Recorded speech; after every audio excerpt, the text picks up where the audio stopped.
So after another last gasp penalty saves Albion from defeat, Albion go to game number 6 in the Championship season. We remain undefeated, and we come across the team, and a guy especially, who knows all too well how to get a team out of this division.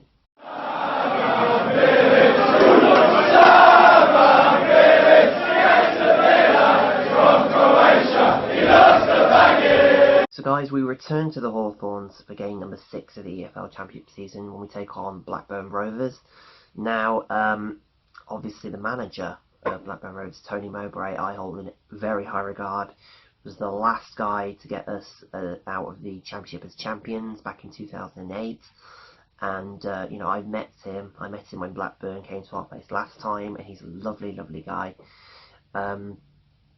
And, you know, Blackburn have sort of, I think they'll be happy to be a stable Championship side, if I'm being honest, after all the problems of the Venkies, of course. You know, when they fell into League One, and they did get back out, but I think, you know, a bit of stability will do them good, if I'm being honest. Now, 3 players to watch out for with Blackburn. Obviously, Bradley Dack, who is got a very high price tag at the moment. We've tried to get him several times, but he stayed put. You've got Stuart Downing, who they got from Middlesbrough. And another familiar name, who many Albion fans will remember from last season, Tosin Adarabioyo, the Man City player who has gone on loan yet again to Blackburn Rovers this time. So, you know, very familiar player for us. Now, Albion-related matters. Obviously, yesterday or the day before at Derby, it was clearly evident that the firepower, you know, from us is severely lacking. I mean, from again, compared to last season, it's, you know, very, very low down, put it that way. It's nothing compared to Rodriguez, Gale and Barnes, the output that they gave us. And, you know, we've been saved yet again by a penalty. Twice in a row that's happened now. So, you know, the positives that I'm taking out of it is that Albion remain composed. Even in the games we've gone one behind, and that's happened quite a few times already so far this season. You know, remain composed, our heads are up, you know, and things have happened. But it's just getting slightly worrying that the firepower is just lacking. The strike force is just, you know, admittedly not as fiery as last season.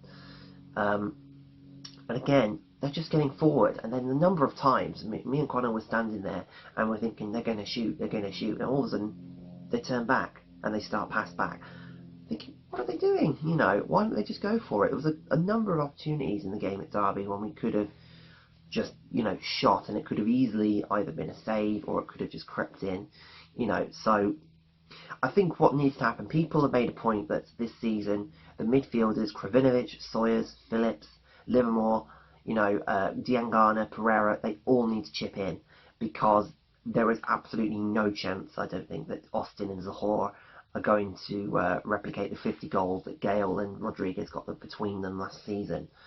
You know, so they need to chip in, they need to start shooting, you know, be more ambitious up front.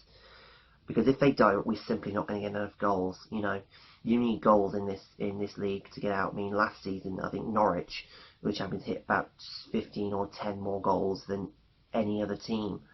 You know, it was a team in second place in terms of goals scored. So we absolutely need to increase the firepower massively. And, you know, because if we keep getting draws, we're going to end up like Stoke City as last season, you know. They ended up in 16th, and they had the most amount of draws, but again they lost quite a few, and they wasn't as composed as us, I don't think. So, you know, more firepower, more bravery, more ambition, but I think we're going to be okay. And I think Sam Johnson is going to go clean sheet this one, and all the stick he's getting online is totally undeserved. You know, that guy does put a shift in.